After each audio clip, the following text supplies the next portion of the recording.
जीए साईं डीएम सैयद, जीए शहीद बशीर खान कुरैशी। दोस्तों ऐं साथियों, अज इन अमन मार्च जो एक ही मकसद है, एक ही एजेंडा है तो सिंध में अमन तो घुर्जे। अज इतने शिकारपुर में असांजी रैली की शुरुआत है, जेका असां 11 फरवरी का शुरू कई है। यो अमुन जो काफ़िलो सजी सिंध में विंदो, सजी सिंध के झरझंद विंदो।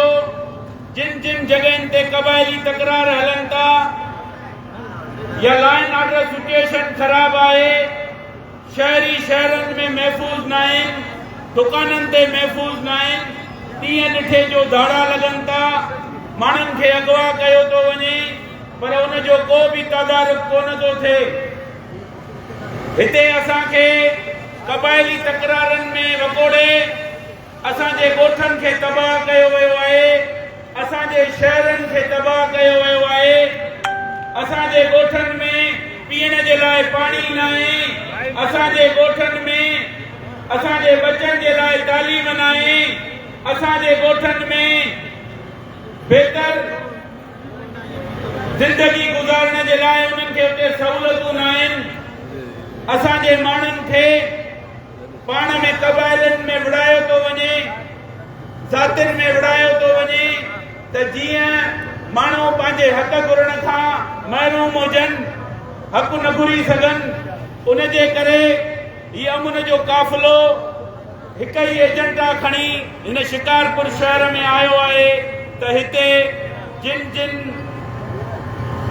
ज़ातियुनि जा झेड़ा हलन था पाण में, जिन जिन कबीलनि जा झेड़ा हलन था पाण में, उहे ख़त्म करे। उन्हनि खे मां अपील कंदसि त उहे ख़त्म करे खीर खंड थियो पाण में। इहे ज़िंदगियूं बचायो, पंहिंजे बचड़नि जूं ज़िंदगियूं बचायो, उन्हनि जे मुस्तक़बिल जे लाइ सोचो। इहे झेड़ा इहे सभु कुझु ख़त्म करे हिक प्लेटफॉर्म ते गॾु थी करे अमुन जो नारो हणो ऐं पंहिंजे बचनि जे लाइ हक़ घुरो। अॼु हिते शिकारपुर शहर में हिन रैलीअ में उहे माण्हू बि आहिनि, चाचा अफजल शेख जहिड़ा, जंहिं शहीद बाबा सां मोहबत कई। पीर सनीअ में भी हू हली नथो सघे, पर त बि असां सां गॾु जाथा खां रैली शुरू थी आहे, उन महिल खां वठी हिन महिल ताईं असां सां गॾु आहे। असां चाचा अफजल शेख खे सलाम पेश था कयूं। ही शिकारपुर शहर में हुजूं ऐं बाबा जे दोस्त मज़हर हाजाणे खे यादि न कयूं, ईअं थी नथो सघे। चाचे समी बिलालीअ जूं मोहबतूं